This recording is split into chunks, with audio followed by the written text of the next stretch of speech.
Guys, Joynal ইলেকট্রনিক্সে কি কাজ করা হয় ওইটাই আপনাদের কাছকে দেখাবো। এটা হলো 1 হর্সের পানি তোলা মোটর। এটার কয়েল পুরা গেছিল, এই জন্য নতুনভাবে কয়েল বাঁধা হয়েছে। আর অনেকেই ভাবে যে কয়েল বাঁধার পরে কারেন্ট বেশি খায়, আসলে এটা অনেকেরই ভুল ধারণা। ফাইনালি কয়েল বাঁধা শেষ, এখন কানেকশন বাই করে বার্নিশ করে রোদে দেব। আর এটা রোদের পর থেকে 4 থেকে 5 ঘন্টার মতো শুকানো লাগবে। আর এখানে শুধু মোটর বাঁধাই না, এখানে আইপিএস বানানো হয়। আমার হাতে যেটা দেখতেছেন এটা হলো আইপিএস এর ট্রান্সফর্মার। আর এই ট্রান্সফর্মারটা হলো 600V 400 ওয়াট। ফাইনাল কিন্তু বাঁধা হয়ে গেছে, এখন শুধু কোর ভরে ফিটিং করার পালা।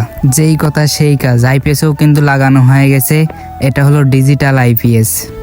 আরও কিন্তু আপনারা পেয়ে যাচ্ছেন এরকম চকচকা ফ্রিজ অল্প দামে। আরও পেয়ে যাচ্ছেন headphone, charger, type B, type C সব ধরনের কেবল পেয়ে যাচ্ছেন। আরও পেয়ে যাচ্ছেন ডিজিটাল মেশিনের ব্যাটারি। আর হ্যাঁ, ইলেকট্রনিক্সের সব ধরনের পাশপাতেই পাওয়া যায়, যেমন কারেন্টের বোর্ড, হোল্ডার, মাল্টিপ্লাগ, বেকার সার্কিট, যা নেবেন সব